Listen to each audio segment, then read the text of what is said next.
Let's continue to build up your English fluency with 3 more awesome adverbs.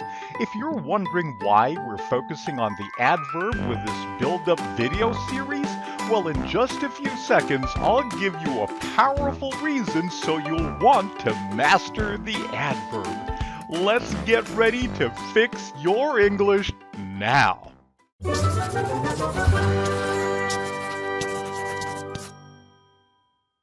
Why should you want to master the use of adverbs? Well, a correctly used adverb can add context to your message. That means giving your listener more useful information that can strengthen your message. With an adverb, you can tell how frequently, when, or where something is finished. By the end of this video, you'll understand how adverb number 3 will add awesome power to your message, and how adverb number 2 will help you to express yourself with more certainty. But first, let's begin with adverb number 1.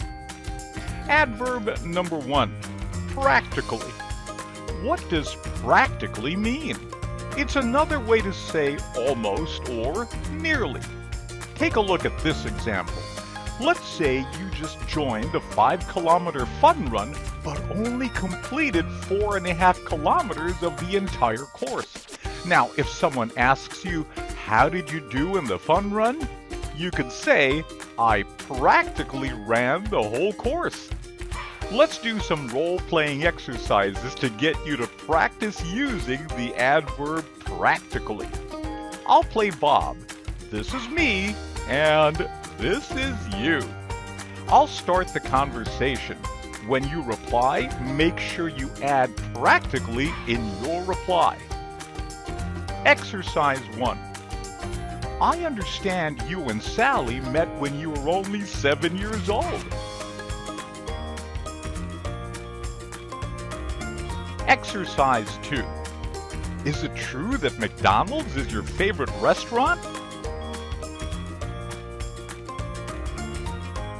Exercise 3.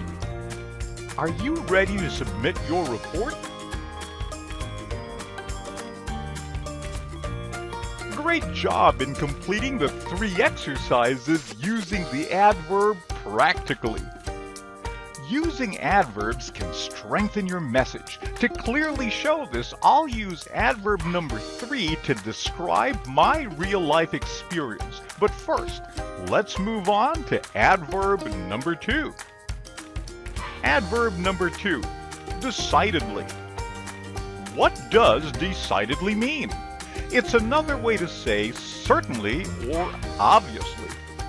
Let's do some role-playing exercises to get you to practice using the adverb decidedly.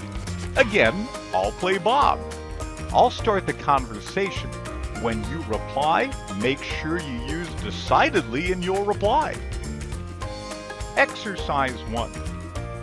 How does your boss feel about hiring Mark?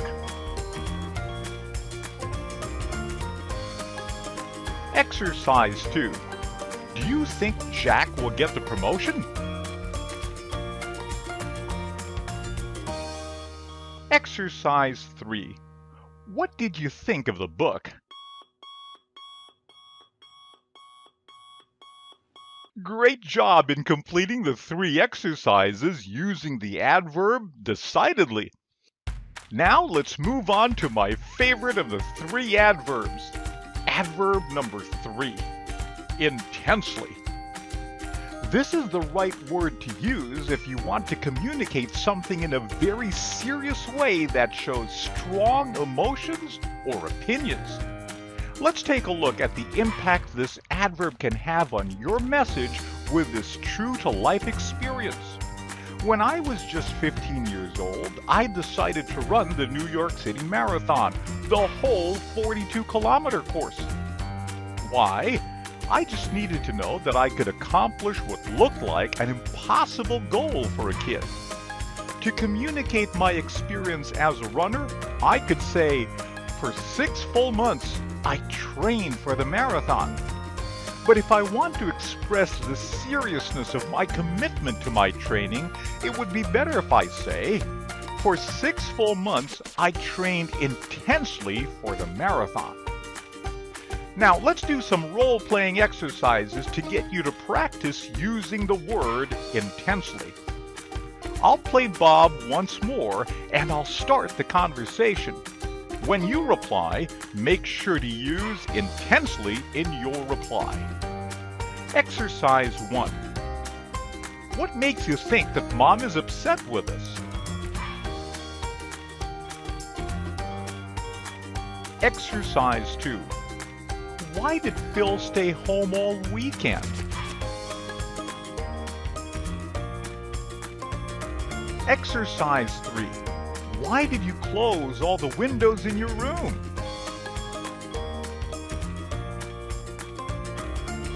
There you have it, the 3 adverbs that will help you become a more powerful communicator in English once you start using them correctly. Let's do a quick recap of the adverbs we covered in this video. Adverb number 1, practically. Adverb number 2, decidedly.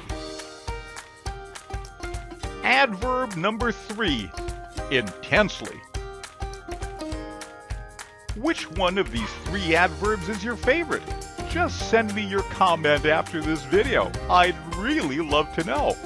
Also, don't forget to subscribe to my channel and click on the notification bell so you'll know when my next video will be available for you.